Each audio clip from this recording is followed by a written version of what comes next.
baru permulaan dari tasawuf.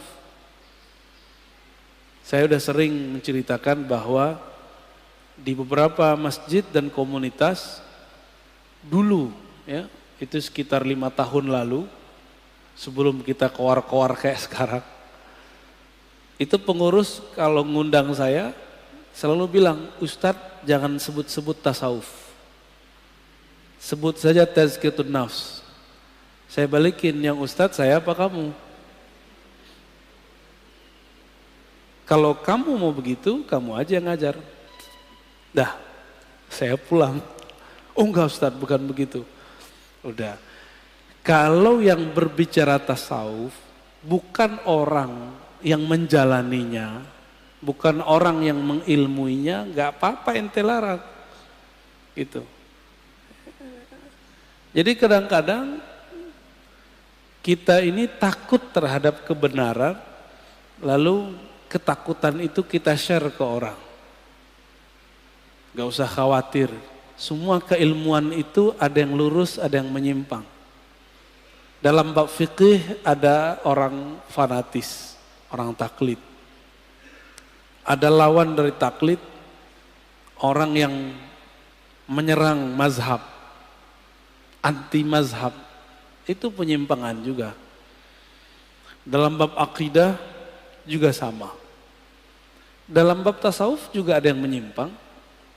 Bukan karena ada yang menyimpang lalu kita buang semua, nggak begitu caranya. Orang berilmu bisa memfilternya. Orang yang berguru bisa mengambil mana yang sebenarnya. Insya Allah. Alhamdulillah kita dari dulu punya masyaikh, punya guru yang membimbing kita untuk ini. Jadi antum nggak usah khawatir, ya. Kita masuk ke bab mujahadatun nafs. Apa arti mujahadah? Mujahadah dari kata jahada, yujahidu, mujahadatan, fa'ala, yufa'ilu, mufa'ala. Artinya apa? Bazlul juhd fi mukhalafatin nafs. Mengerahkan tenaga semaksimal mungkin untuk melawan kehendak-kehendak buruk dari dalam jiwa. Jam segini enaknya tidur atau ngaji.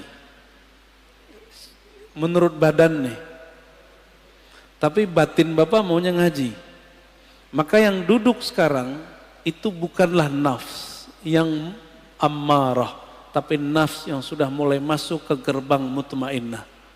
Baru gerbang Pak, jangan senang dulu. Ya.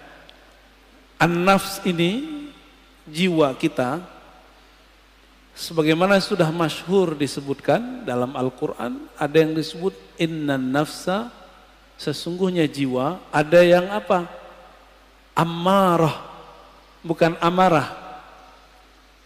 Ammarah.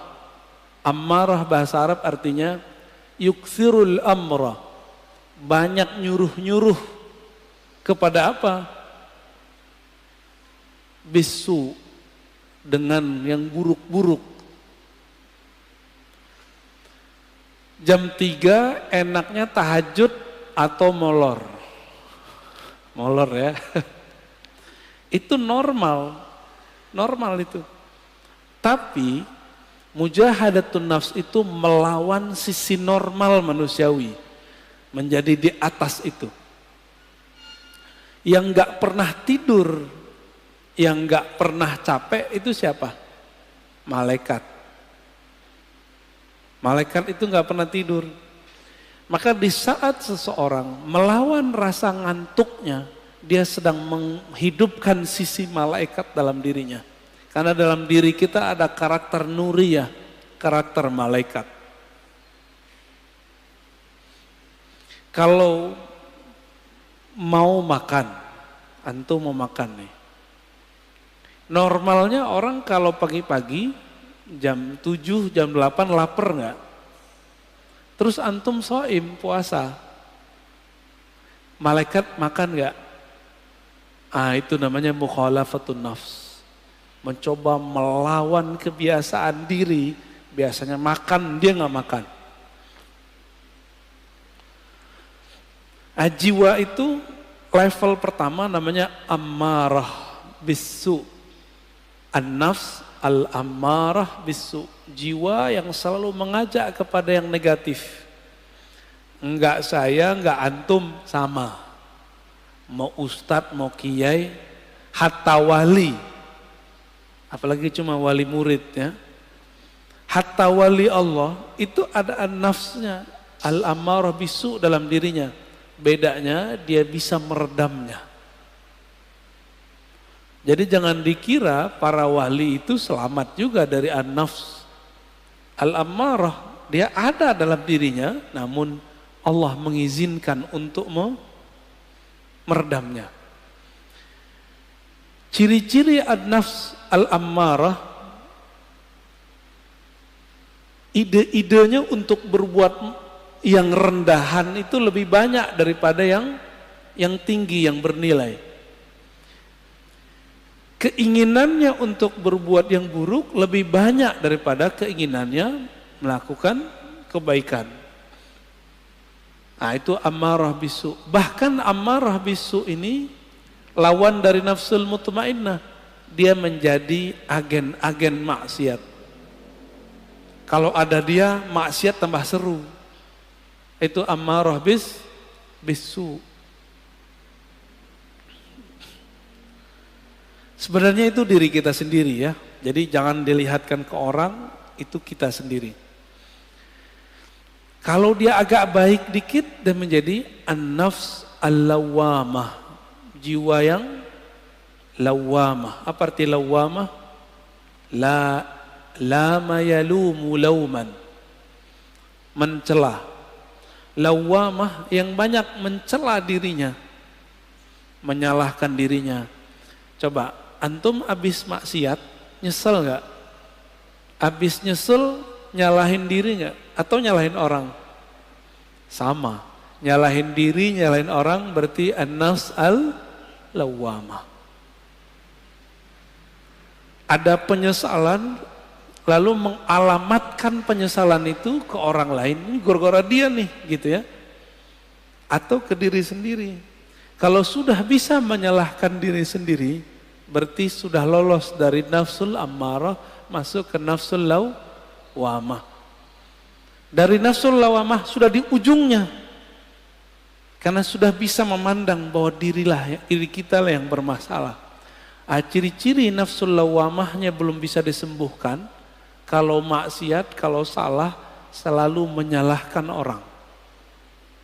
Ini karena handphone nih. Ini karena musik nih, musik yang disalahin.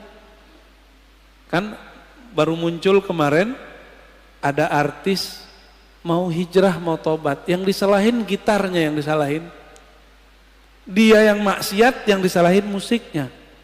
Musik itu awal pembuka maksiat. Masya Allah, saya nggak bela-bela musik juga karena saya nggak bisa main musik. Tapi kalau dia menyalahkan musik, berarti dia belum menyalahkan dirinya sendiri. Yang disalahkan diri kita sendiri. Anda mau tanya sama antum, lebih berbahaya musik atau smartphone? Penyebab maksiat. Lebih banyak maksiat yang ada di smartphone yang antum pegang itu atau musik? Cuma karena musik, banyak lawan jenis yang suka sama dia, lalu dia tergoda, yang dia salahkan musiknya. Ada kok orang main musik gak tergoda, malah gak laku-laku juga ada. Jadi gagal karena belajar tazkiyatun nafsnya tidak benar. Belajar tazkiyatun nafsnya ala hawa nafsu yang baru. Jadi belajar tasawufnya tidak dengan cara ulama ahli tasawuf, tapi dengan cara ulama yang mengharamkan tasawuf. Akhirnya begitu jadinya. Ya, terjadilah yang antum tonton beberapa bulan ini. Rame nggak? Rame. Ya. Berarti ada yang masalah dalam dirinya, ada masalah dalam gurunya. Karena tidak bisa mengarahkan. Jika engkau ingin menyalahkan orang, salahkan diri sendiri. Kita kalau maksiat nggak usah salahkan orang. Kita yang masalah. Baik. Nafs berikut apa? Udah lawamah naik ke mulhamah. Fa'alhamaha fujuraha wa taqwaha. Setelah Allah menyempurnakan jiwa, maka Allah mengilhamkan kepada jiwa bahwa di dalam dirimu hai jiwa ada fujur dan takwa. Ini banyak yang salah terjemah ayat, dikira Allah lah yang membisikkan kepada jiwa keburukan dan kebaikan. Bukan, coba perhatikan ayatnya. Fa'alhamaha fujuraha. Lalu Allah mengilhamkan, memberitahukan kepada jiwa sifat buruknya ini loh, dan takwaha, sifat baik kamu ini. Bukan terjemahannya Allah lalu membisikkan supaya dia berbuat baik atau berbuat buruk, nggak begitu, ya. Ini ada fi di dalamnya. Fa'alhamaha fujuraha wa taqwaha. Ada satu riwayat yang masyhur di kitab-kitab, cuma sayang setelah diteliti Imam Suyuti, Imam Ibnu Jauzi, riwayatnya dhaif. Tapi maknanya sahih. Sesuai dengan ayat-ayat ini. Bahwa dahulu kala awal Allah menciptakan nafs jiwa. Ini riwayat didhaifkan. Emang dhaif, setelah saya teliti dhaif. Tapi riwayat ini saya masukkan ke Israiliyat. Kalau masuk ke Israiliyat kita boleh cerita. Ya. Tatkala Allah menciptakan nafs, lamma khalaqallahu nafs. Ketika Allah menciptakan jiwa, maka Allah bertanya, man ana wa man anta. Aku siapa, kamu siapa? Apa kata jiwa? Anta, ana. Apa kata jiwa? Ente, ane. Jadi yang suka ngomong gua, saya, itu sifatnya nafs. Jujur, suka nggak ngomong saya, menurut gua, seneng nggak? Seneng ya? Kok dia nggak menghargai saya, gitu? Pernah ngalamin gitu nggak? Ya, kok dia nggak menghargain aku? Nah, ada perasaan begitu dalam berinteraksi? Berarti nafsnya lagi on, Pak. Lagi on itu. Ditanya lagi, man anta? Waman ana, siapa kamu, siapa aku? Sama jawabannya, aku, engkau. Makanya sifat egois itu sifatnya nafs, bawaan nafs. Jadi nafs ini itu dulu pernah Allah Subhanahu wa taala celupkan kepada bi'iruz zulumat, ke dalam kegelapan syahwat. Masing-masing kita punya, Pak. Walaupun soleh-soleh nih kayaknya, berjenggot, berkopiah, bergamis, bersarung, nafsu kita sama-sama jeleknya. Mau saya, mau antum sama. Ya, jadi nggak usah putus asa ya, biasa aja. Siapa tahu antum lebih mulia dari aneh, gitu. Dalam nafs. Tapi kalau udah merasa mulia, berarti nafsnya udah rusak. Nafsnya udah rusak. Baik. Lalu Allah buatlah nafs itu lapar. Dibuat lapar itu nafs. Sekian ribu tahun dia lapar. Lalu Allah bertanya lagi, Ayyatuhan nafs, man ana wa man anta. Saya siapa? Engkau siapa? Kata Allah. Barulah nafs itu merasa butuh. Apa kata nafs? Ya Rabb, anta Rabbi. Engkau adalah Rabbku, Tuhanku. Sedangkan aku adalah hambamu. Inilah asal muasal daripada tazkiyatun nafs. Mujahadatun nafs. Jadi nafs ini hanya bisa dikekang dengan satu hal, lapar. Gak bisa lebih, gak bisa kurang. Gak bisa lebih dari itu, gak bisa kurang juga dari itu. Dibikin lapar dia. Jadi kalau antum merasa bahwa kok susah ngelola diri ini, puasa. Jangan hanya puasa fisik, mulai puasa yang sifatnya lebih detail. Pernahkah kita puasa gadget? Pernahkah kita puasa ngomong yang buruk-buruk? Jangan puasa ngomong gak ngomong sama sekali. Puasa tidak ngomongin orang, bisa gak? Pernahkah kita puasa tidak memikirkan dunia? Syekh Abdullah Faiz Ad-Daghestani An-Naqsyabandi itu kalau beliau terpikir dunia, beliau tobat mandi wajib. Mandi tobat. Ada orang begitu, Pak. Kalau kita baru bangun tidur ingat dunia gak? Nyari handphone. Bener. Antum bangun tidur gak nyebut nama Allah? Allah cemburu. Untung masih dikasih nyawa bangun subuh. Alhamdulillahirabbil alamin. Baik.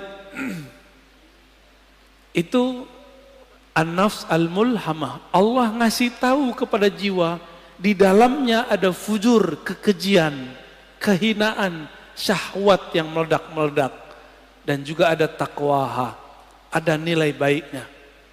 Maka sampai nanti, sampai kita mati, ini gak akan selesai. Walaupun sudah naik jadi nafsu mutmainnah. Maka jangan pernah merasa aman dari diri kita. Saya gak pernah merasa diri saya aman. Apalagi udah sok-sok suci, doain orang lupa doain diri sendiri. Aku doakan kalian husnul khotimah, dia lupa sama dirinya sendiri. Baru tobat dari musik, udah sok menggurui orang lain. Dia belum tobat daripada egonya. Baru hijrah beberapa bulan, udah berani menggurui orang lain. Lupa menggurui dirinya. Lalu melihat orang lain yang melakukan hal masa lalu dia dengan pandangan hina. Kita agak sedih dengan orang-orang begini. Ya. Sedih dengan diri kita sendiri. Kok kita mau juga nonton orang begitu? Ya. Baik. Inilah gerbang mulhamah. Jika dia sudah mengenal sisi buruknya dan juga mengenal sisi baiknya. Kira-kira kalau orang berakal ngikutin yang mana? Karena dia sudah tahu di dalam dirinya ada sisi buruk, dia tidak menyesali putus asa kalau terjebak pada maksiat. Emang dari sononya udah begitu. Fa'alhamaha fujuraha wa taqwaha. Memang karakternya nafs ini begitu. Dia mengikuti yang rendah-rendah, fujur. Ada yang halal, maunya yang haram. Emang begitu kita. Maka Bapak Saudara makan Allah, kalau kita sudah tahu, coba lihat filosofinya. Kenapa Allah tidak pertama kali mengatakan fa'alhamaha taqwaha wa fujuraha. Tapi yang dimulai apa? Fujur dulu baru taqwa. Walaupun secara bahasa Arab wow itu artinya setara, tapi secara makna apa kata Imam Syafi'i? Ibda bima bada'ahu Allah. Imam Syafi'i itu kalau ketemu ayat susunan, maka beliau mengatakan mulailah memperhatikan dari mana Allah memulai. Itulah rahasianya. Bahwa orang itu pasti muncul dulu fujurnya, kekejiannya. Jangan-jangan saya lebih keji daripada antum kan? Kan gak tahu juga. Jangan-jangan yang berbicara ini lebih hina daripada yang mendengarkan. Tapi jangan putus asa. Allah itu ngasih tahu bahwa diri kita hina. Kalau kita terjebak, jangan putus asa.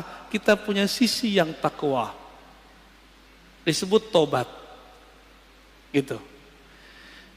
Maka orang-orang yang bertobat dari masa lalunya dengan menyalahkan dirinya sendiri, tidak menyalahkan orang lain, lalu mentazkiyah dirinya, membersihkan dirinya, baru kemudian membicarakan yang lain.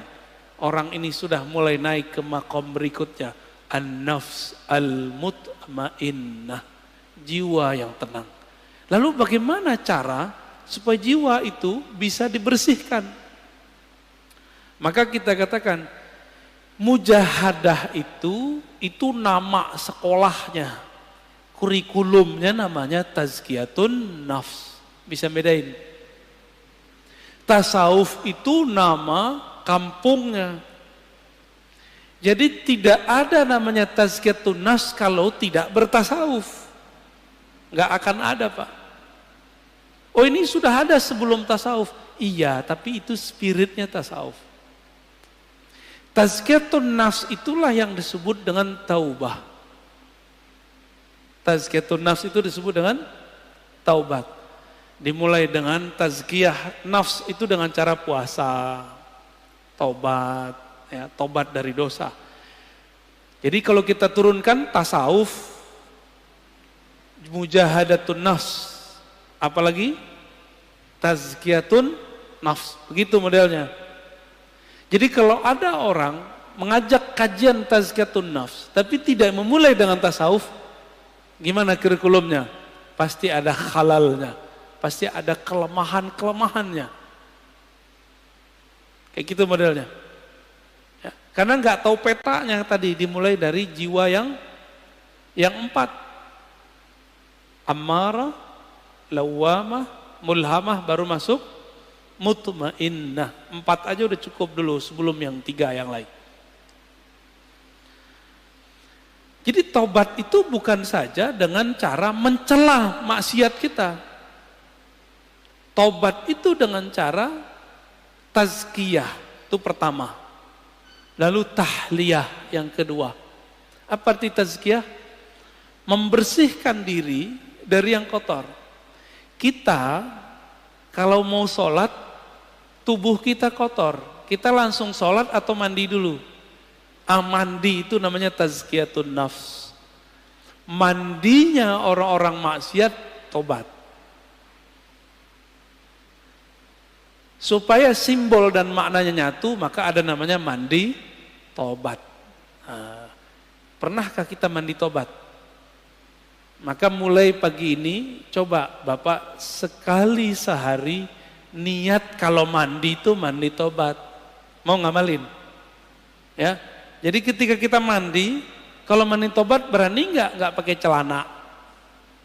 Maka pakai kain basahan. Kecuali antum bukan mandi tobat. Pakai kain basahan atau pakai celana kita mandi. Cara mandinya gimana? Mulai dari wudu. Lamain di kaki, siram kaki kita dulu. Udah siram kaki, mulai pundak. Baru kepala. Niatkan, ya Rob, ampuni dosaku. Jadikan dosaku hanyut seperti hanyutnya daki-daki di badanku dengan air ini. Dalam hati kita ngomong. Itu cara mandi tobat. Dulu mandi tobatnya cuma diajarkan di surau-surau, zawiyah-zawiyah. Ini sekarang kita bagiin aja lah. Ya. Lama amat antum mau jadi orang bener. Kita juga lama menjadi orang bener. Dulu harus ngaji dulu. Nah, sama-sama belajar bener kita. Ya. Mau ngamalin ya, sama-sama kita amalkan mandi tobat. Bid'ah itu Ustaz, ya makan aja tuh bid'ah itu. Ini udah diamalkan banyak ulama. Dari mana dalil mandi tobat? Teman-teman, orang masuk Islam mandi nggak? Dianjurkan mandi nggak? Bener. Maka ada mandi dari kafir masuk Islam. Dari situ ulama kita ngambil, kita sudah Islam, melakukan maksiat, udah tahu lebih gede nggak dosanya? Lebih gede dosanya. Maka secara batin lebih kufur. Masuk lagi ke ranah iman, kita mandi lagi. Dari situ dalilnya.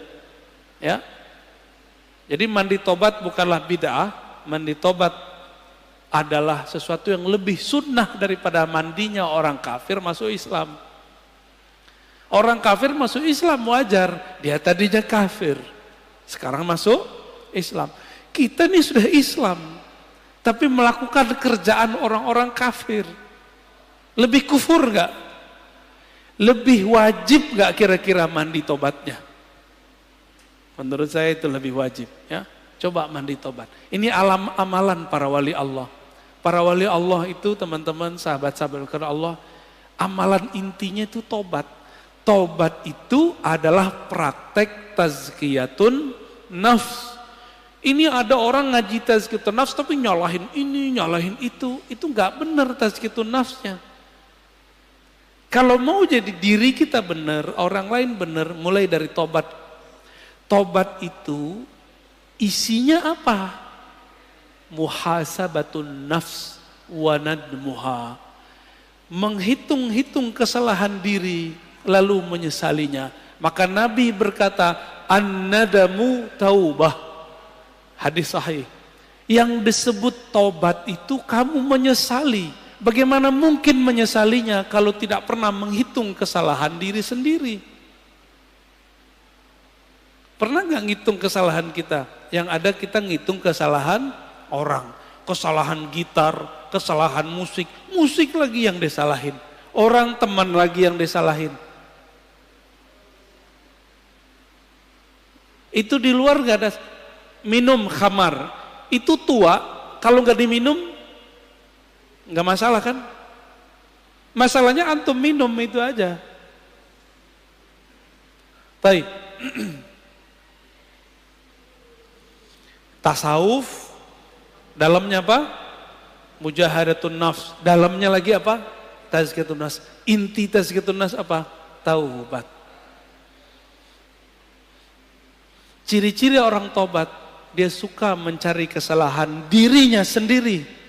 Bukan kesalahan orang lain, apalagi kesalahan kelompok lain. Paham? Apalagi kesalahan thariqat lain, manhaj lain.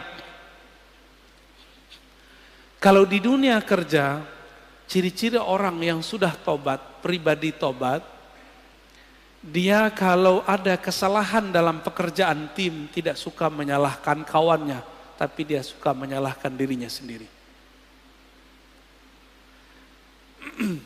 Makanya kemudian prinsip-prinsip agama ini sudah menjadi sistem dalam perusahaan-perusahaan. Ada namanya report, benar. Report, laporan. Laporan harian, laporan mingguan, laporan bulanan, laporan tahunan, benar. Itu namanya muhasabah. Jika orang-orang sekarang bekerja untuk dunia pakai prinsip tobat, kenapa untuk akhirat tidak menggunakan prinsip tobat? Jika ada perusahaan tidak menggunakan sistem report, kira-kira dia punya kemajuan nggak masa depan? Nggak ketahuan dia maju. Dia ngerasa maju tapi nggak maju-maju. Samalah kira-kira begitu. Jika seorang jiwa, suatu kelompok sibuknya dengan kesalahan orang, tidak sibuk dengan kesalahan diri sendiri, spiritualnya nggak naik-naik. Ya, jumlah orangnya bisa tambah banyak, tapi jiwa mereka tidak berkualitas. Di dalam Al-Quran, Allah berfirman, wajahidu fillahi haqqa jihadih. Dan berjihadlah, bermujahadalah, ya. Mujahidu artinya bermujahadahlah. Fillah. Jadi ada dua, jihad itu fi sabilillah, sedangkan mujahadah fillah. Bisa bedain? Jihad di jalan Allah.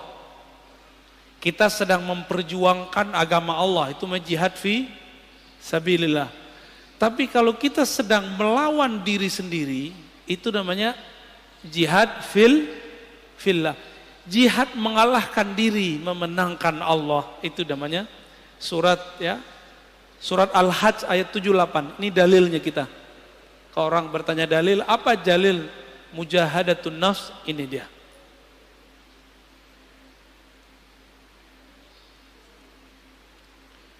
Dan dalam surah Al-Ankabut ayat 69 Allah berfirman, walladzina jahadu fina lanahdiyannahum subulana. Orang-orang yang bermujahadah, yang bersungguh-sungguh melawan dirinya untuk mendapatkan ridho kami. Lanahdiyannahum subulana. La di situ bukan la tidak, tapi sungguh. Sungguh ada nun taukid di belakangnya. Sungguh aku akan bukakan jalanku, akan tunjukkan subulana. Maka teman-teman, jalannya mujahadah itu banyak. Kalimatnya di sini subul. Apa arti subul? Jamak dari sabil. Subul, sabil artinya tariqah.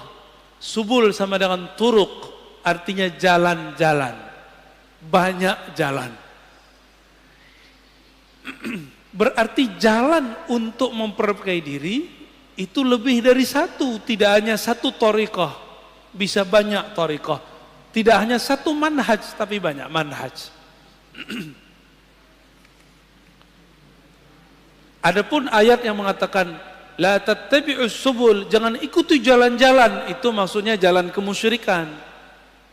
Adapun kalau sudah masuk ke dalam Islam, di situ banyak metodologi. Ini dia. Jadi kenapa thariqah itu banyak? Beda sahabat, beda thariqah.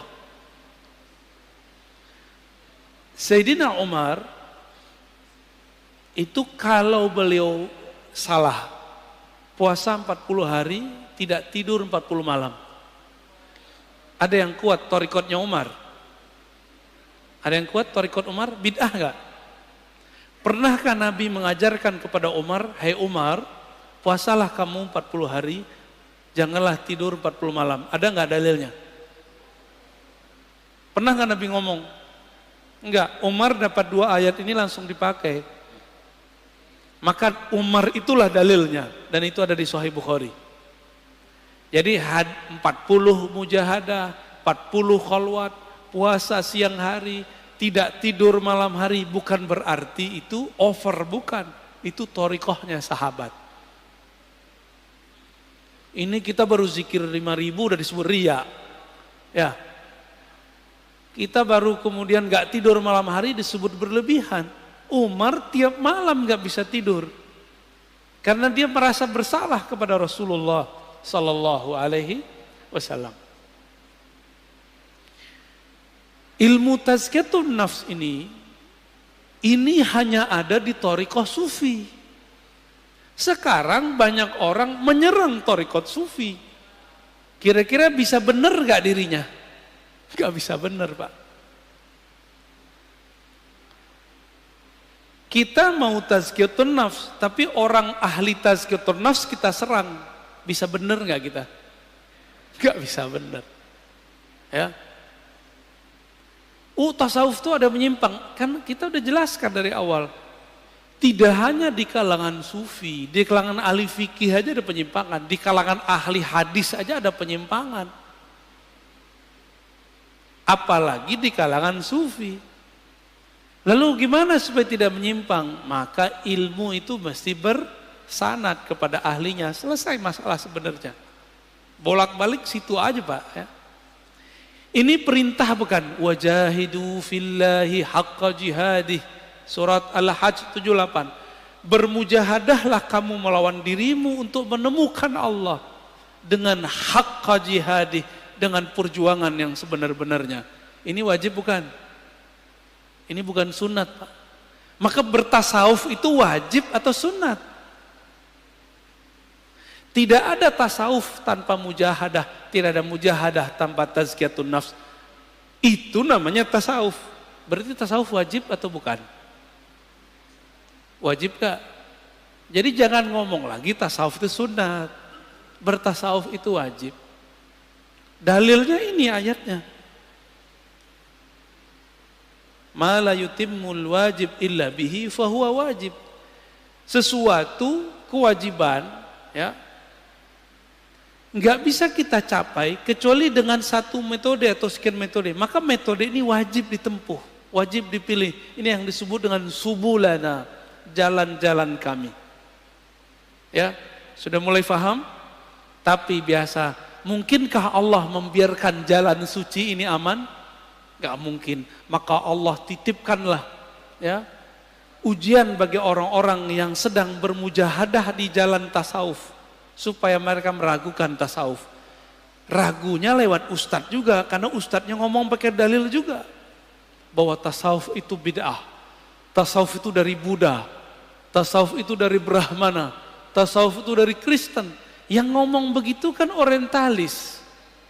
Giliran orientalis ngomong ente percaya, giliran kita yang muslim ngomong ente nggak percaya. Yang paling lucu musim maulid nih, mau maulid ya, benar mau maulid. Yang bilang maulid pertama kali dibuat orang Syiah kan orang Syiah. Salafi mengkafirkan Syiah. Tapi giliran informasi tentang maulid ini mereka ambil. Mereka percaya kepada orang kafir bahwa maulid ini dari Syiah. Padahal kita Ahlus Sunnah itu juga punya data sendiri bahwa maulid itu bukan dari Syiah, bukan dari Yesus. Ini yang paling lucu. Selevel Syekh Saleh Fauzan, imam salafi sekarang di Saudi, itu menganggap maulid Nabi itu sama dengan memperingati kelahiran Yesus. Nyambung nggak? Ada nggak antum yang memahami maulid Rasul Sallallahu Alaihi Wasallam itu sama dengan kelahiran Tuhan? Ada nggak? Nggak ada kita yang begitu. Itu ilmu namanya ilmu su'uzon. Jadi manhaj mereka itu kita ganti istilahnya manhaj su'uzoniyah. Ya. Bukan manhaj salafiyah. Su'uzon tiap tahun dijawab nggak aja puas. Tahun lalu kita udah balas. Ini mau mulai lagi nih. Siap-siap ntar ya bulan Maulid. Ini so far Ustaz ya. Oh bulan Maulid terame lagi. Jangan antum kira kita jawab sekarang nanti mereka adem lagi enggak. Tahun depan lebih gawat lagi. Tahun berikutnya lebih gawat lagi. Apa kata Syekh Saleh Fauzan? Aneh masih mending bilang dia Syekh ya. Mereka udah nggak bilang kita Ustadz, Buya, Kiai. Nggak masalah. Kita nggak mau dianggap sama mereka. Kita mau dinilai oleh Allah Subhanahu wa Ta'ala. Apa kata dia? Ini tasyabbuh dengan orang-orang Masihi, orang Kristiani.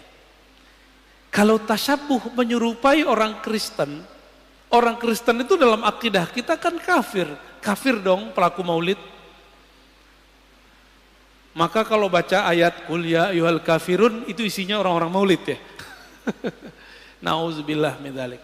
Membawa ayat suka-suka. Dan kebenaran pelaku maulid kebanyakan orang-orang tarekat sufi. Orang Betawi itu dulu gurunya sufi Pak. Makanya di kampung-kampung Betawi nggak ada namanya bulan sari bulan maulid sama Ramadan dua aja. Tiap bulan ada maulid, bener nggak? Tiap bulan ada barzanjian, tiap bulan ada dibaan, tiap bulan baca syaraful anam. Karena setiap hari Senin mereka mengingat ada kelahiran Nabi Sallallahu Alaihi Wasallam. Dianggap itu Syiah. Ya. Allahumma sholli ala Muhammad.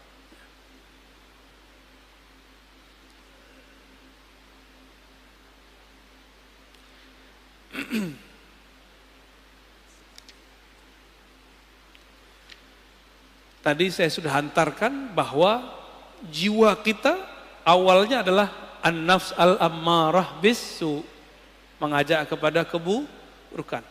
Tapi karakter jiwa qabiliyatun litaghyir. Jiwa ini bisa dilatih. Allah tadi melatih jiwa pakai apa? Pakai puasa, benar. Maka coba antum latih jiwanya dengan puasa. Masalahnya orang kayak kita ini mau coba latih diri sendiri, sukses nggak? Antum mau coba-coba latihan sendiri, sukses nggak? Orang mau nulis aja harus ada gurunya. Hebat amat antum ketika mau melatih diri sendiri tapi tidak punya guru. Siapa kita? Ada yang lebih tinggi dari Imam Ghazali di sini. Imam Ghazali butuh guru nggak? Berguru dia kepada Abu Ali Al-Farmadi. Imam Nawawi berguru nggak? Berguru. Imam Subuki berguru ke Imam Athaillah Sakandari. Ibn Athaillah Sakandari pengarang hikam berguru kepada Imam Al-Mursi. Imam Al-Mursi, orang alim panjang umurnya, sahibul mukasyafah, berguru kepada Abul Hasan Syazili. Abul Hasan Syazili berguru kepada Ibnu Mashis. Begitu mereka. Muhammad Bahauddin Syah Naqsyaban berguru kepada gurunya Mir Kulal. Mir Kulal berguru kepada Baba Samasi. Hatta Syekh Abdul Qadir Jilani berguru kepada Hamad Ad-Dabbas. Gak ada yang gak berguru. Antum aja yang sok-sok hebat gak berguru, ya. Hebat amat ente gak berguru. Buat torikot sendiri ya. Ya, buat manjat sendiri ya silakan. Man la syaikha lahu la yuflih abadan. Siapa yang tidak berguru tidak akan pernah sukses selamanya. Siapa yang belajar bahasa Inggris enggak berguru enggak akan sukses berbahasa Inggris. Siapa yang tidak berguru untuk bahasa langit, dia tidak akan bisa berbicara dengan bahasa langit. Itu bahasanya ya, horornya kira-kira begitu. Malaikat itu kan makhluk langit. Jika karakter mereka mau kita pinjam, maka ini bahasa-bahasa mereka kita harus pahami. Bahasanya bukan bahasa mulut. Ya. Maka wajib seseorang itu berguru bertarekat ketika mau tazkiyatun nafs. Enggak bisa pengajian kita begini Bapak. Ini cukup untuk keilmuannya. Setelah diilmui baru masuk kepada prakteknya.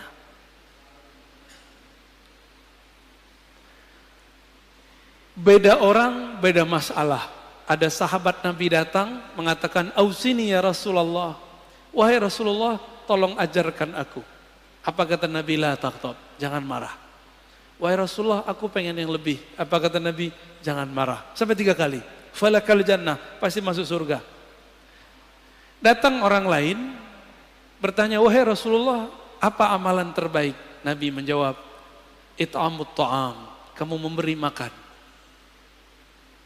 Datang orang yang lain, wahai Rasulullah, apa aman paling tinggi? Nabi mengatakan, al-imanu billah, percaya kepada Allah. Berarti beda orang, beda cara. Inilah dalil kenapa thariqah itu banyak. Paham? Ustadz saya pusing, kenapa di sono ada Tijaniyah, di sono ada Idrisiyah, di sono ada Naqsyabandiyah, di sono ada Samaniyah, di sono ada Syadziliyah, di sana ada Qadiriyah. Kenapa? Memang dari nabinya sudah begitu. Antara Sayyidah Aisyah beda thariqah dengan Sayyidah Juwairiyah dan Safiyah. Sayyidah Aisyah thariqatnya thariqat ma'rifat, ngaji. Sayyidah Safiyah thariqatnya thariqat zikir. Makanya Sayyidah Safiyah dan Juwairiyah dia punya biji-biji 4.000 dan Nabi tidak pernah membid'ahkannya. Nabi cuma melihat orang ini istrinya sudah naik makom, maka ada zikir yang ngitung, ada zikir tanpa menghitung. Enggak seperti kelompok sebelah bilang ini menghitung bid'ah. Enggak ada di lafaz hadisnya bid'ah. Malah Nabi biarin itu ya. Sedangkan Sayyidah Aisyah thariqahnya ngaji. Maka Aisyah itu kalau di rumah debat mulu. Debat sama Nabi. Masa sih Rasulullah terturun lagi ayat. Jadi karena Aisyah tuh banyak ilmu turun. Jadi kadang-kadang Ustadz Kiai ini kalau punya istri cerewet dikit bersyukur. Nanti ilmunya keluar.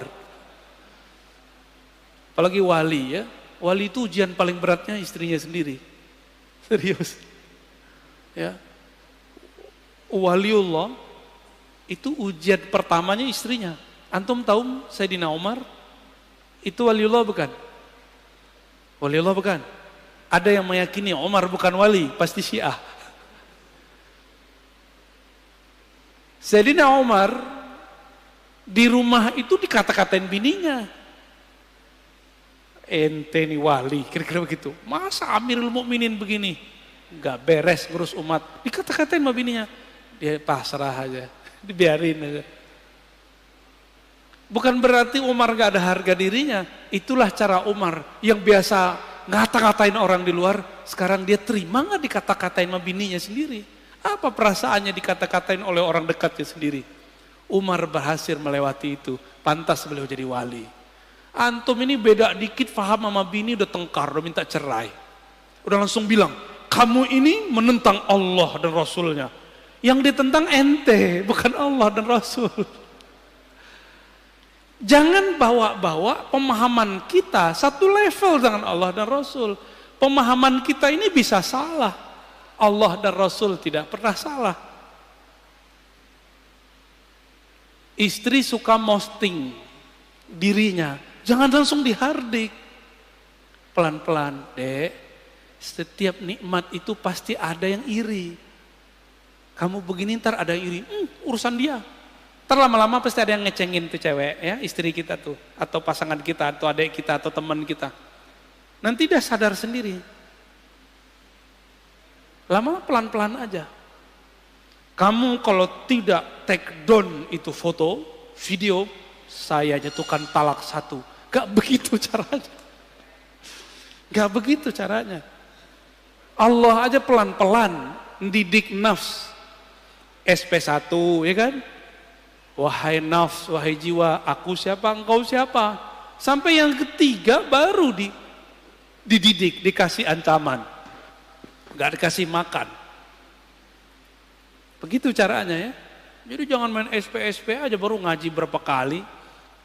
Baru santri kilat, belum santri beneran. Udah belagu aja kayak santri ya. Antum belajar torikotnya sih bagus, antumnya nggak bagus.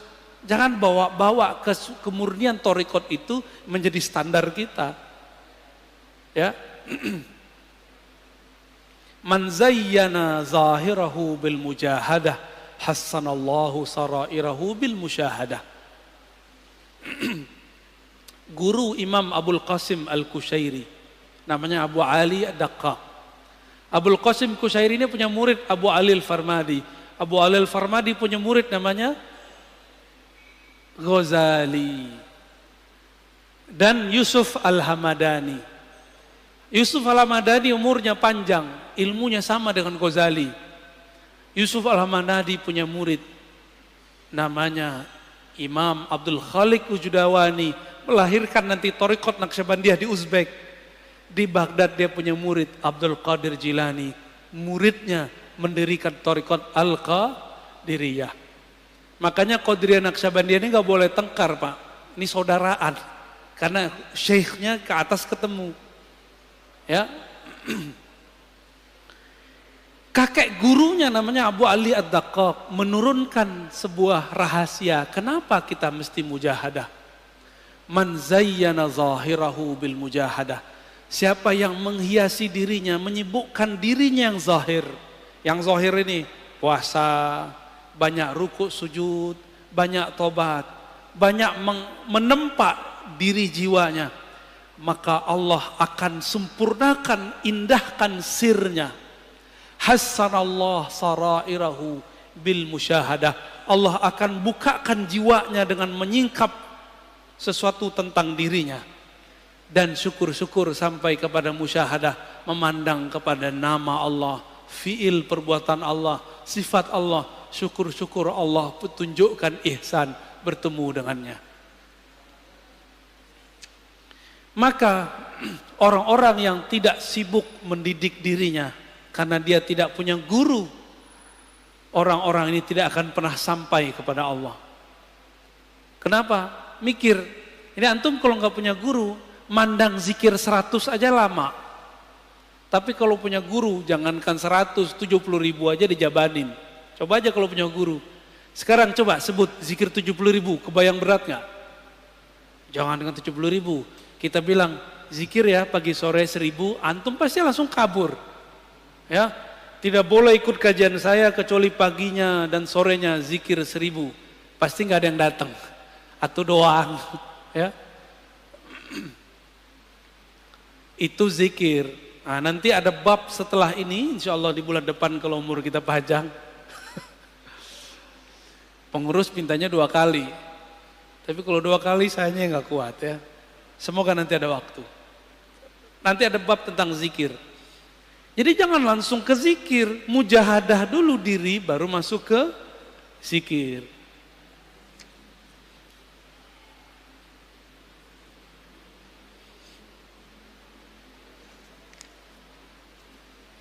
Semua ulama ahlullah sepakat jalan menujunya dimulai dengan mujahadatun nafs, melawan diri sendiri. Tadi udah paham di dalam mujahadah ada apa? Tazkiyatun nafs. Dalam tazkiyatun nafs ada apa? Taubat. Maka at-taubah bidayatut thariq ilallah. Taubat itu spirit dari tazkiyatun nafs adalah awal dari membuka jalan menuju Allah. Siapa yang tidak mulai dari jalan ini, maka dia tidak akan sampai kepada Allah. Mata tolong hati-hati hijrah.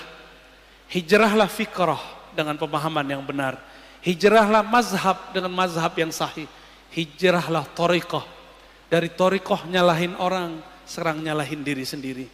Dari thariqah memandang aib orang, memandang aib diri sendiri.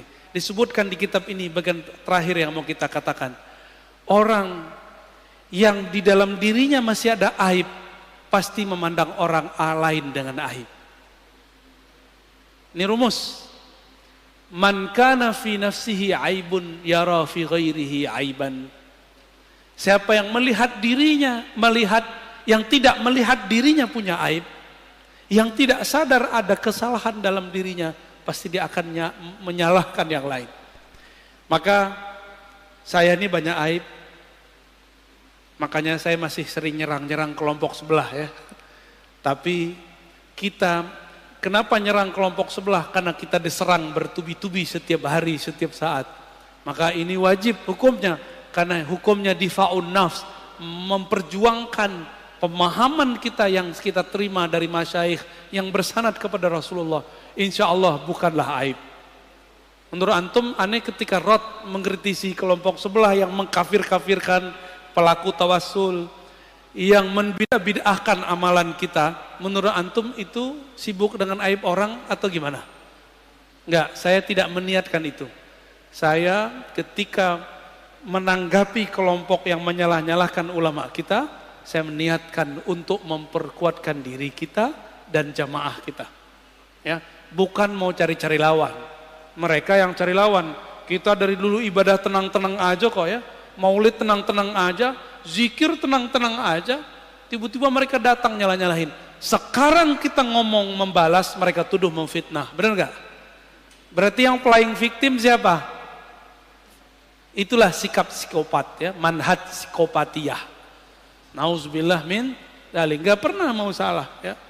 Gak pernah melihat diri ini bermasalah. Baik, cukup Ustaz. Dah. Dan teman-teman di ujung kita katakan, tidak ada orang yang aman. Kenapa? Karena qalbu hamba baina isba'ain min asabi'ir rahman, di antara jari-jari Allah. Kalau ini jari kan bebas-bebas mau diapa-apain. Maka jangan pernah merasa sok suci. Ya. Setiap hari antum harus menuduh diri sendiri, bukan menuduh orang lain. Maka ciri-ciri orang yang sudah lolos tazkiyatun nafs level 1, dia sudah mulai menuduh, jangan-jangan aku nih yang masalah. Ya. Maka di akhir beliau mengatakan, apa kata beliau? Al-mujahadah aslun min usulit thariq as-sufiyah. Mujahadah itu adalah pokok ajaran sufi. Wa man haqqaqal usul nalal wusul. Siapa yang membaguskan usulnya, pokoknya, dia akan tangguh cepat sampai kepada tujuannya. Wa man tarqal usul hurimal wusul. Siapa yang goyang pondasinya, usulnya, pokoknya, dia tidak akan pernah sampai. Biarlah mesin mobil kita, ya mesin lama yang penting jalan, daripada mesin baru nggak pernah jalan. Biarlah mobil tua, tapi dia bertahap ya, bertahap sampai, daripada mobil bagus tidak pernah diajak berjalan. Ya, maka tubuh ini mari diajak mujahadah.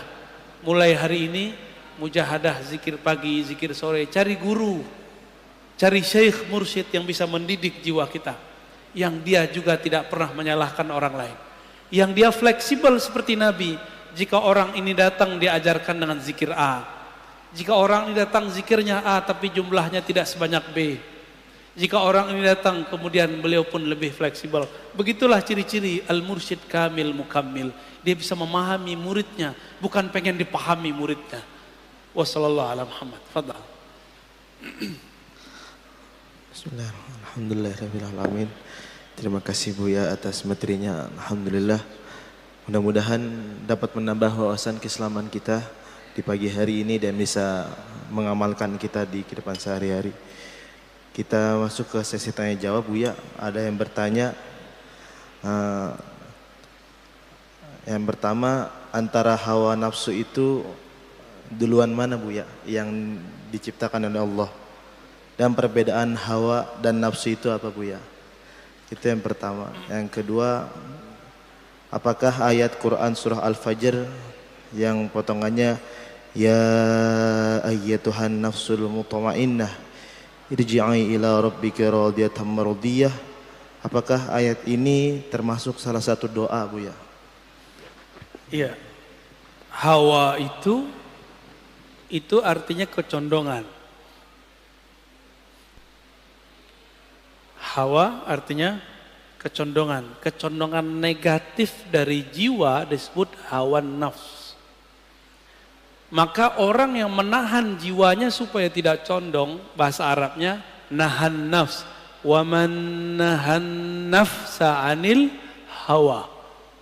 Siapa yang menahan hawanya, kecondongannya kepada yang buruk dari dalam jiwa. Jadi hawa ini mengarah kepada fujur. Apa arti fujur?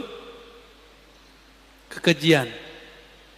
Siapa yang mampu mengendalikannya, maka bagi dia surga. Surga itu isinya ketenangan-ketenangan. Coba rasakan puasa, waktu berbuka senang nggak? Itu surga pertama di dunia. Ya, antum yang tahajud malam tadi bahagia nggak? Antum yang bisa subuh pagi ini itu lebih bahagia daripada orang yang tidak subuh pagi ini. Itulah surga yang Allah dahulukan. Surga yang lebih awal Allah dahulukan. Ayat ya Tuhan nafsul mutmainnah itu bukan doa, tapi bisa jadikan sumber doa. Disebut hizib. Hizib itu artinya doa-doa berdasarkan ayat. Wahai jiwa-jiwa yang tenang. Jiwa itu tenang gak mungkin kecuali dengan mujahadah. Gak mungkin dia tenang kecuali dimujahadahin, ya. Maka jika ada guru tidak mujahadah, muridnya mujahadah, muridnya sampai, gurunya gak sampai-sampai, ya. Itu banyak kejadian begitu, ya. Lagi, cukup.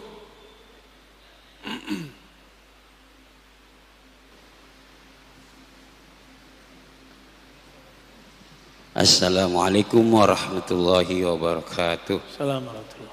Pertanyaan saya juga hampir sama dengan tadi, masih sekitar surat Al-Fajr, karena Ustaz menjelaskan tentang nafsu-nafsu ini.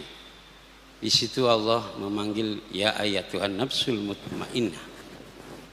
Nafsul mutmainnah, kalau dalam surat Al-Fajr saya pernah dengar begini Ustaz ya. Jadi kalau kita ingin memiliki nafsul mutmainnah, itu syaratnya 5, ada di surat Al-Fajr itu. Yang pertama, irji'i ila rabbiki radiyatan mardiyah. Pertama, irji'i. Tadi sama dengan Ustaz yang jelaskan. Irji'i artinya rujuk ilallah. Kembali kepada Allah artinya kita bertaubat. Itu yang pertama. Lalu yang kedua, radiyatan mardiyah. Ridho kepada Allah, kepada hukum-hukum Allah dan apa yang didatangkan oleh Allah dan Rasulnya. Terus yang selanjutnya fadakhuli fi ibadi, masuklah kamu ke dalam golongan hamba-hambaku. Yang saya tadi terkesan dengan apa yang bisa disampaikan, kalau kita ingin menjadikan tazkiyatun nafs ini harus punya guru, artinya berarti harus punya apa itu namanya, masuk ke dalam suatu golongan tadi torikoh ya Ustaz ya. Tadi kalau Ustaz bilang kalau yang ngaji begini aja sama Ustaz itu belum cukup. Ustaz bilang begitu, ya kan? Berarti kan saya atau kita semua harus punya guru atau punya kelompok toriko yang mengajarkan, membimbing kita sehingga kita menjadi tazkiyatun nafs dan zikir dan lain sebagainya. Iya. Barulah nanti yang terakhir wadukhuli jannati. Setelah itu masuklah ke dalam surga. Itu yang finishnya di situ, wadukhuli jannati. Ustaz, sekarang tadi kita kalau hanya ngaji begini-begini saja, kata Ustaz itu belum termasuk apa itu namanya usaha mujahadah ya Ustaz ya. Terus gimana kita ini udah berumah tangga, udah repot ya. Kalau kita umpamanya rutin berzikir, rutin masuk apa itu tadi ada gumi begitu, kayaknya terlalu apa ya Ustaz. Sedangkan agama tidak memberatkan ya. Itu. Terus pertanyaan saya yang kedua, saya lihat sekarang ini anak-anak muda Ustaz, kalau ada Habib itu mereka semangat sekali. Mereka semana aja dia paranin. Dia datangin Ustaz, yang ngikutin itu acara-acara Habib itu. Apakah itu sudah termasuk dia masuk torika itu Ustaz? Dengan zikir-zikirnya dan lain sebagainya.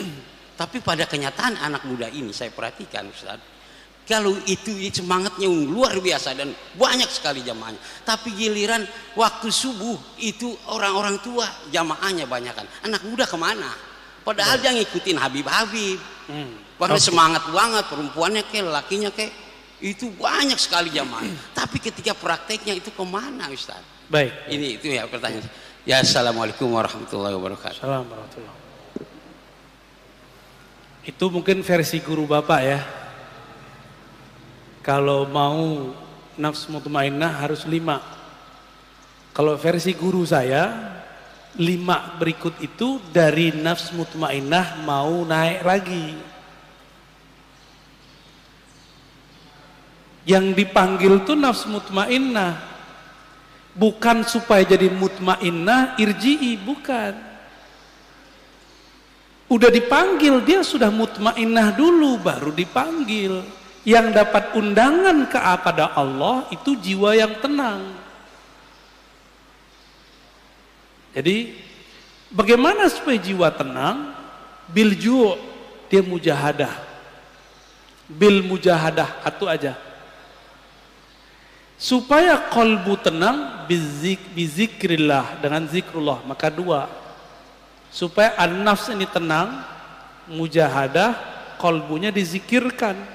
Udah dapat tuh. Ini aslani min usulit tariq. Jadi mungkin beda guru kita Pak ya, nggak apa-apa kan? Ya. Karena kalau dia sudah tenang, terus dibilangin kamu supaya tenang kembali ke Allah, itu turun lagi. Gitu. Sekarang dia sudah tenang. Sudah nafs mutmainnah. Kalau sudah tenang, baru dipanggil kehadirat Allah. Dipanggil kehadirat Allah, disuruh gabung dengan hamba-hamba Allah. Jangan nafsi-nafsi, jangan sendiri-sendiri. Nggak ada orang usul kepada Allah sendiri. Ya, makanya setelah nafs mutmainnah adanya nafs radiyah. Habis itu ada nafs mardiyah, ada nafs kamilah. Jangan dibalik, ya itu kurang pas menurut saya ya. Terus jangan sibuk dengan aib orang. Kalau ada anak muda senang sama habaib, alhamdulillah. Subuhnya belum bangun, yang penting dia udah ngaji duluan. Emang antum bisa jamin besok bisa subuh? Kan gak bisa jamin. Jadi kalau ada anak muda senang ngaji sama habaib, kita katakan alhamdulillah. Semoga besok ngaji sama habaib subuhnya masuk. Kita sibuk dengan aib kita sendiri. Kalau ada anak muda udah cinta habaib itu udah bagus Pak. Dapat syafaat dari baginda Nabi SAW. Karena hadisnya jelas, ahibbu ahla baiti hubban li. Cintai itu 2 hal yang masalah. Jadi jangan karena dia nggak bangun subuh lalu kita batalkan cinta dia kepada habaib. Gak nyambung. Itu 2 fan yang berbeda, babani mukhtalifani, 2 bab yang berbeda. Cinta ke habaib syai, Dia udah bisa cinta, sholat subuhnya belum bisa on time. Kita tarbiyah mereka. Gitu caranya yang benar ya. Jangan kita salah-salahin. Kasihan Pak, anak muda udah mau tobat masih kita salahin aja ya. Ustadz harus masuk torikot. Kita ini kok udah repot. Ya salam. Hidup ini akan repot terus Pak. Kapan orang itu tidak repot? Kalau dia irji'i ila rabbik. Irji'i itu pulang harus lewat jalan. Jalan itu namanya torikoh. Mau sibuk sampai mati dengan urusan keluarga? Ya, silakan. Mau sibuk sampai mati dengan kerjaan? Silakan. Kul tamatta'u bighaizikum. Allah katakan begitu. Suka-suka kalian.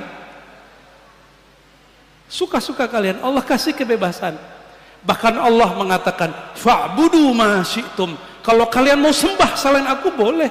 Fa'budu artinya kalau kalian mau mengabdikan diri bukan kepadaku silakan.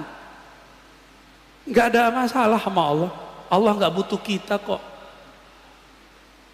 Torikoh itu metode. Bapak ini dari dulu ngeluh semua. Kok enggak bisa khusyuk? Jalan khusyuk cuma bertorikoh Pak. Kalau enggak kusut terus persoalan keluarga di bawah sholat. Betapa kurang ajarnya kita kepada Allah. Urusan kerjaan kita bawa sholat. Bapak ini mau ketemu pimpinan, tapi masalah keluarga dibawa ke pimpinan. Sopan enggak? Kita bisa konsentrasi mencari fulus yang bakal kita tinggalkan, tapi tidak bisa mengkonsentrasikan diri untuk menuju Allah Subhanahu wa ta'ala. Guru saya ngajak murid-muridnya belajar torikot. Guru saya umurnya 82 saat itu. Murid-muridnya umur 60-70. Udah ngaji dari umur 25-an. Apa kata guru saya? Ayo belajar torikoh yuk. Jawaban yang umur 70 apa? Nanti aja Pak Kiai kalau udah tua. Lah dia gak ngeras tua Pak. Kita akan sibuk di rumah Pak Kiai. Buya, kita sibuk di rumah. Ternyata jawaban dia semenjak umur 25. Sekarang umur 75 dia gak sadar kalau dia sudah tua. Seorang ibu-ibu minta diajarin zikir, kita kasih zikir. Zikirnya cuma 100. Apa kata dia? Ustadz saya kan sibuk. Ibu umur berapa? Saya umur 70-an Ustadz.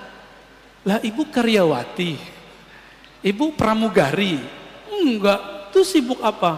Bengong juga dia. Kita ini sok sibuk. Yang kedua, antum mengira bertorikoh itu meninggalkan dunia. Bukan. Bertorikoh itu nyatu dengan dunia secara fisik, tapi batinnya dengan yang maha batin. Alam ini zahirnya Allah. Batin kita apakah sudah dengan batinnya Allah? Itu torikoh. Kesadaran bahwa kita sedang dengan yang maha zahir, batin kita dengan yang maha batin, kesadaran itu namanya torikoh. Dan caranya gak seperti yang antum bayangkan, harus puasa sekian hari. Itu mau jadi ahli kebatinan namanya. Jadi torikoh itu beda orang beda cara, nggak saklok. Oh, kalau sama Kiai Fulan puasa dulu sekian hari, mutih. Enggak. Mungkin kita beda guru kali ya. Guru aneh kalau ngajar torikoh itu sederhana sekali.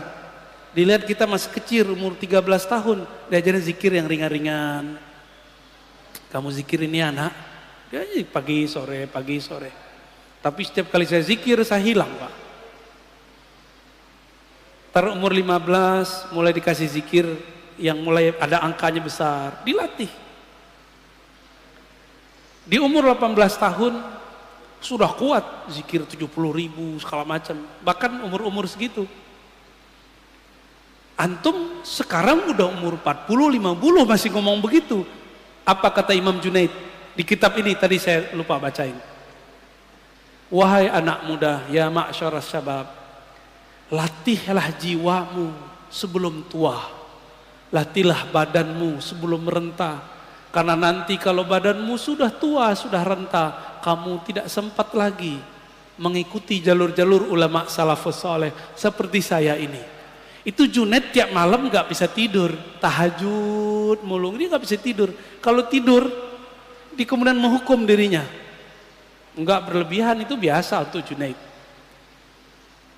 Sekarang saya kasihan, miris lihat anak muda hari ini.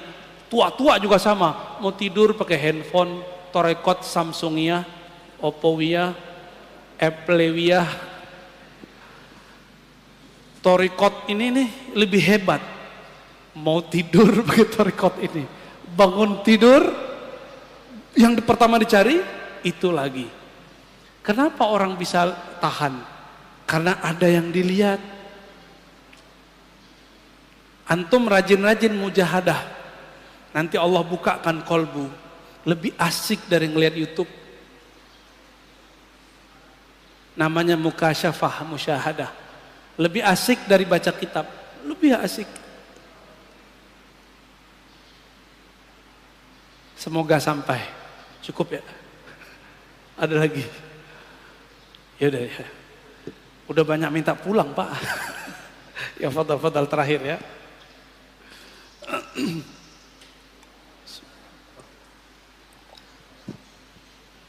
Bismillahirrahmanirrahim. Assalamualaikum warahmatullahi wabarakatuh Buya. Assalamualaikum. Alhamdulillah dengan skenario Allah pagi ini saya bisa bertemu dengan Buya. Saya Pras dari Pasar Kemis Tangerang. Tempat Abu Yauci. Iya, Grand Batavia Pasar Kemis. Nah,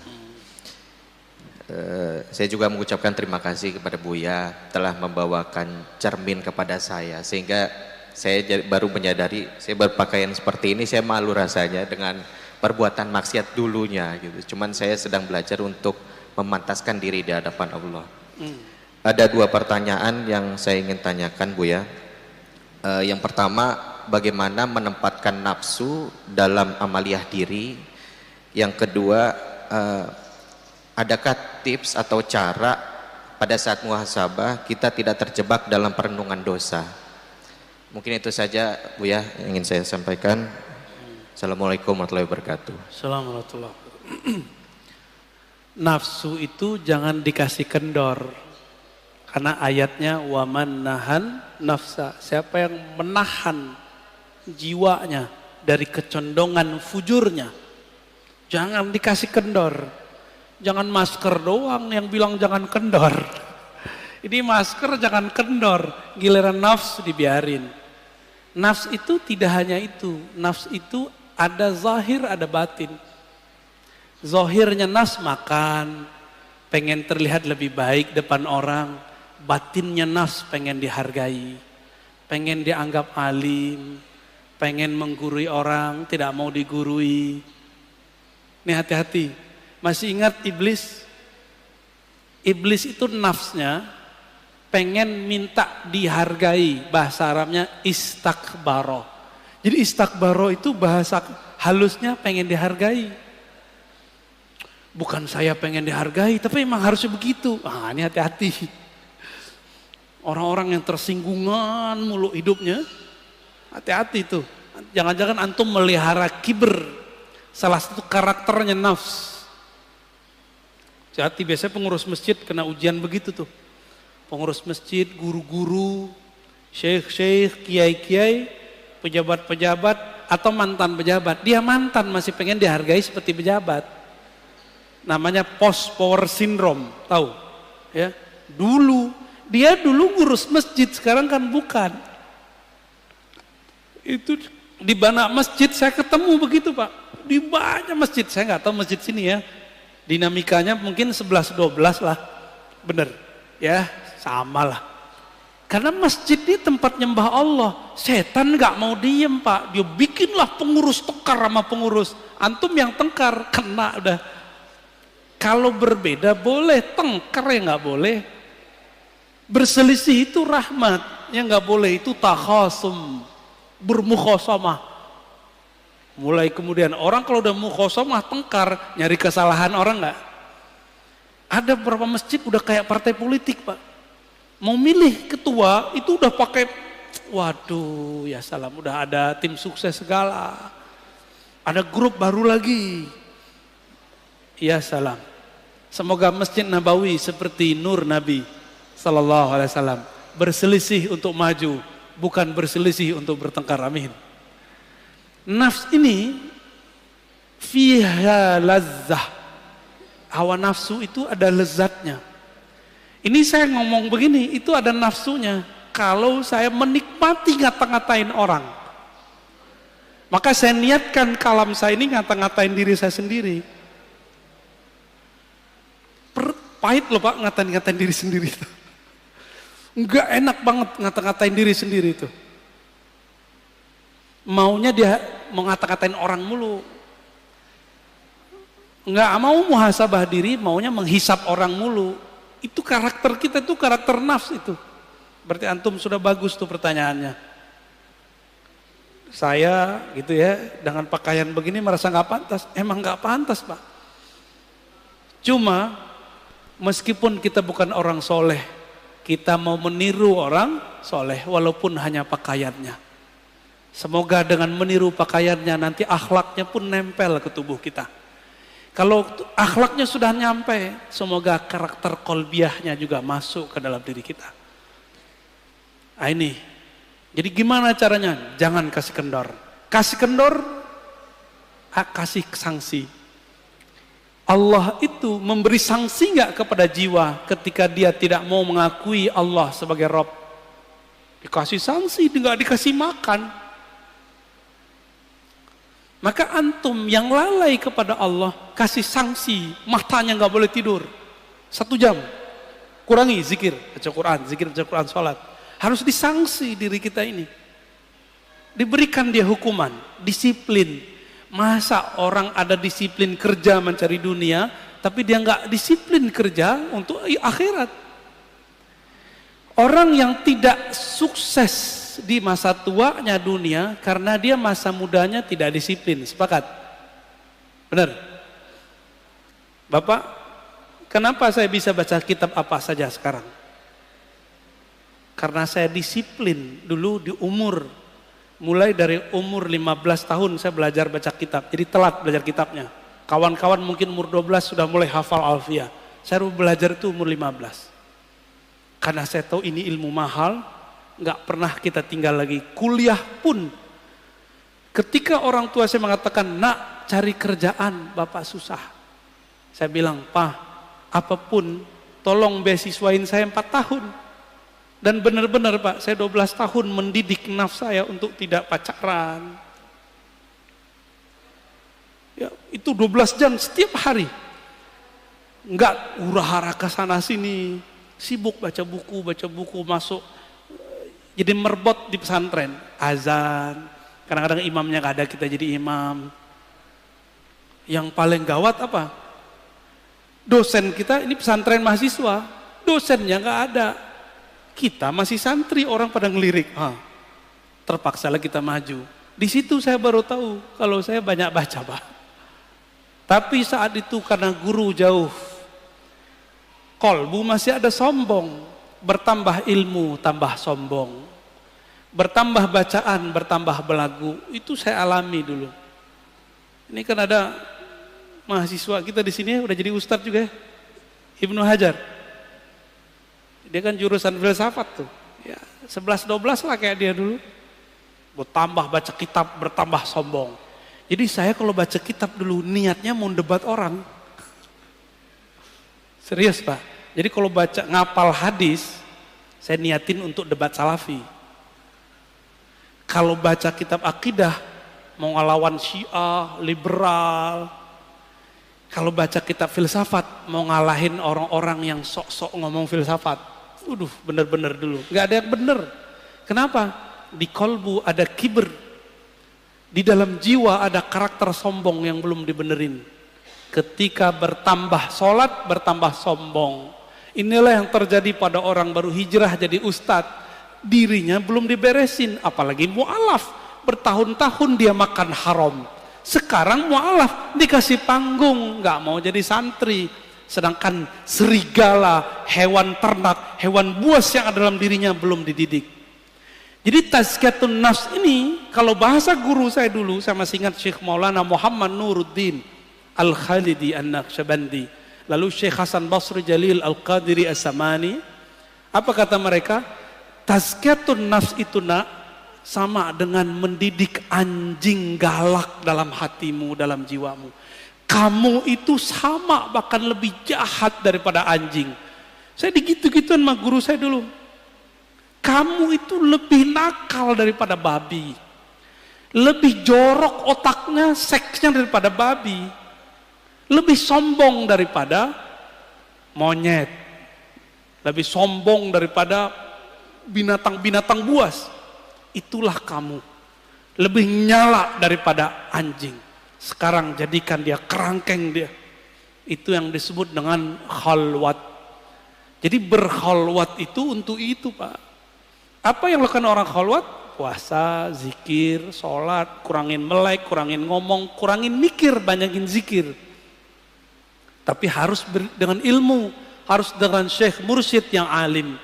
Alim ilmu nafs. Kalau enggak terhalu, ngaku jadi Tuhan kayak Ahmad Musodek atau ngaku jadi nabi ya. Ahmad Musodek jadi nabi dia.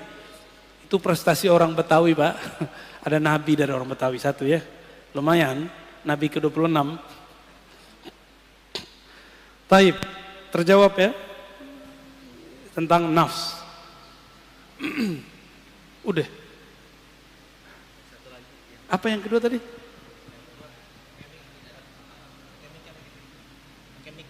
Yang kenceng aja ya. Satu.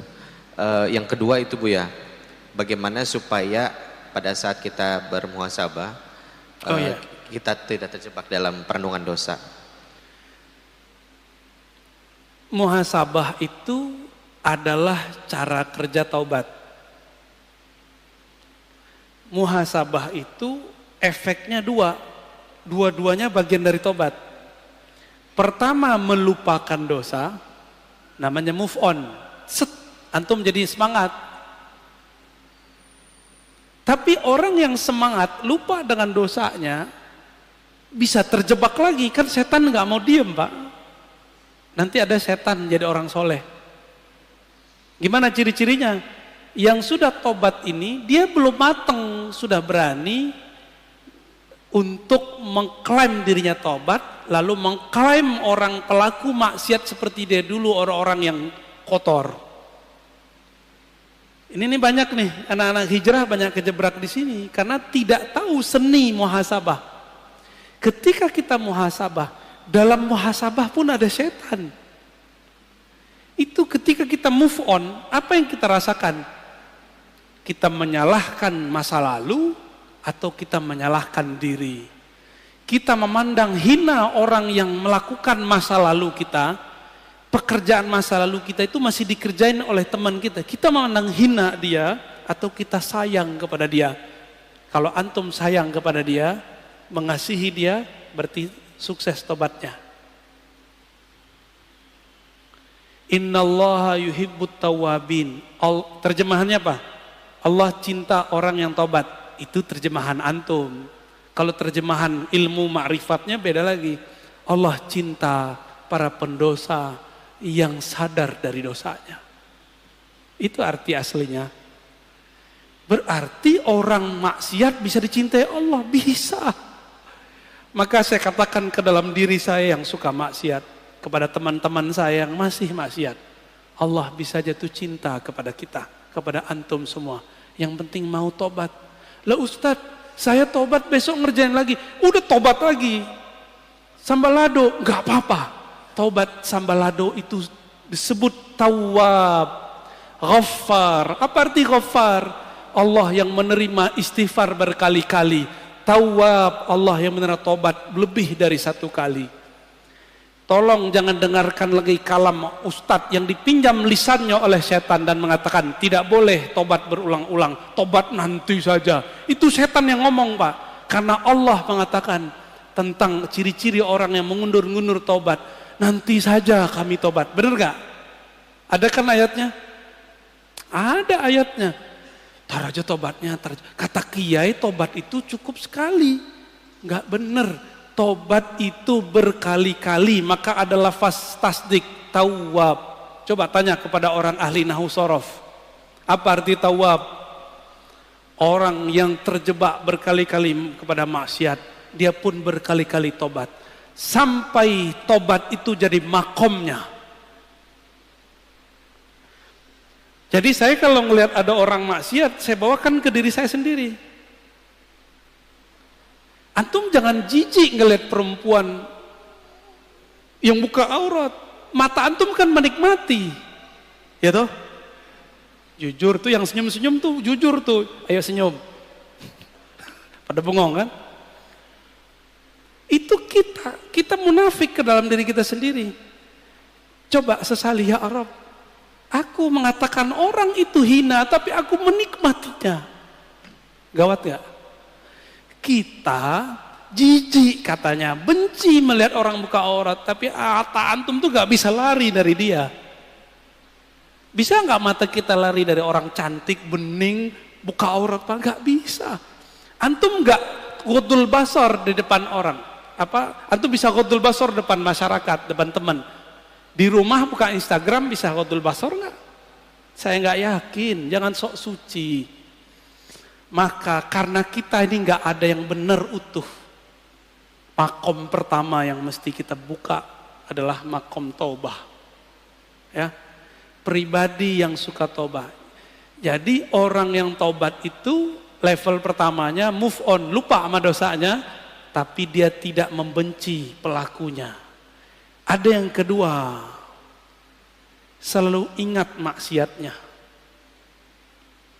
Orang begini, kalau dia punya guru mengajarkan tobat, dia tahu cara tobat.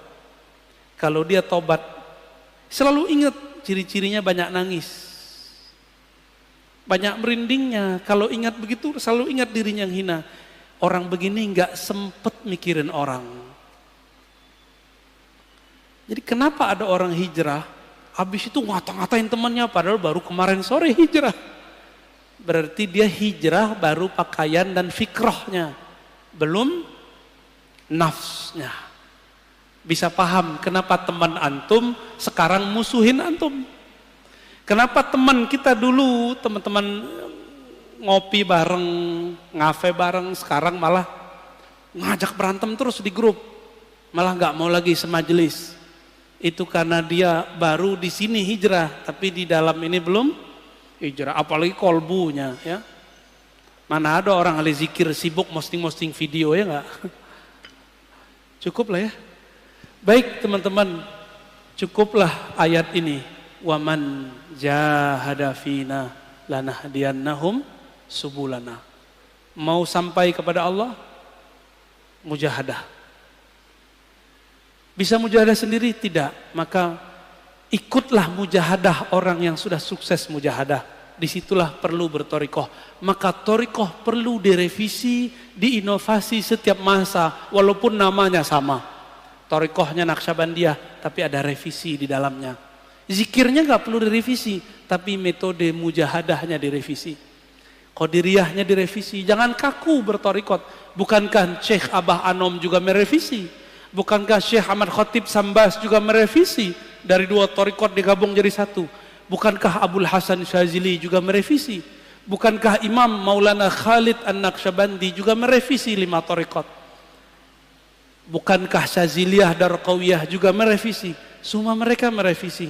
Tapi kok nyampe sekarang torikot jadi kaku, orang-orangnya jadi saklek, berarti ada yang tidak beres dalam keilmuan bertorikoh. Maka ambillah ilmu ini dari orang berilmu, jangan dari orang yang tidak berilmu. Wassallallahu ala Muhammad subhanakallahumma wa bihamdika asyhadu an la ilaha illa anta astaghfiruka wa atubu ilaik. Assalamualaikum warahmatullahi wabarakatuh. Masih ada waktu salat syuruk ya, silakan.